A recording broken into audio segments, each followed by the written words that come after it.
I want to switch to the FAO report that was released at 9 o'clock this morning. Yep.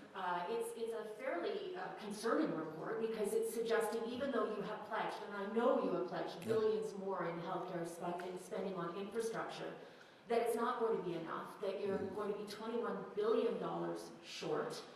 And I will give you that I know that this is a problem that's been building for decades. Yep. But it is concluding that you're $21 billion short and you're still going to be with less capacity than will be required. What do you say to that? Well, thanks so much for that, Cynthia. And I'll answer, then I'll pass over to my finance minister. The FAO, they only take a snapshot in time. And I guess it's really frustrating to ourselves and the finance minister.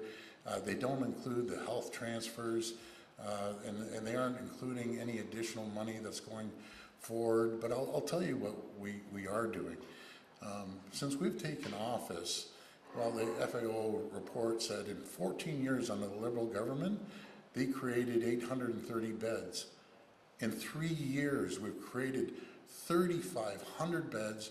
We're adding an additional 3,000 beds.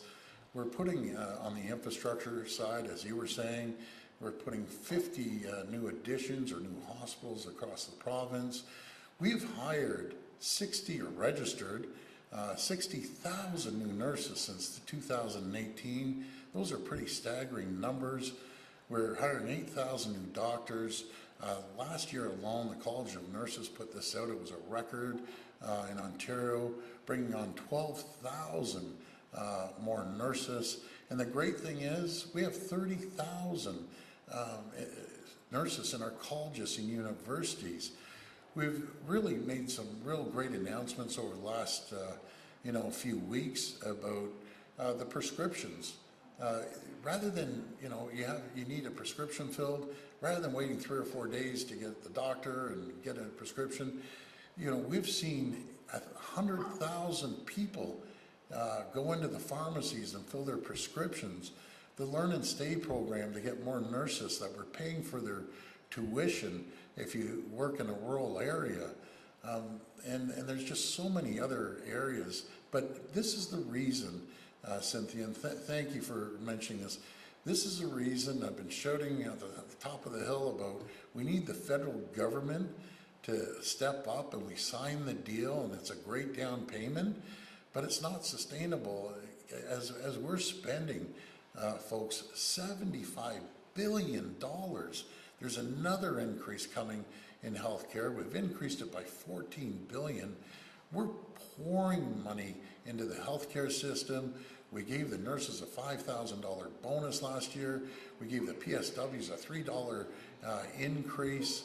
So we're throwing everything in the kitchen sink at healthcare. But this is the reason we need to do things differently. This is the reason we got to get caught up on the backlog surgeries. This is the reason that we need community surgical clinics to knock down the 203,000. Just imagine people with cataracts waiting for a year, 2 years until they get proper vision. Imagine someone, your loved one, needs a hip replacement. They're waiting a year and a half for a hip replacement or a knee replacement. Our goal is, as we get everything moving forward in the years to come, to deliver knees, hips, cataracts, one of the quickest in the country.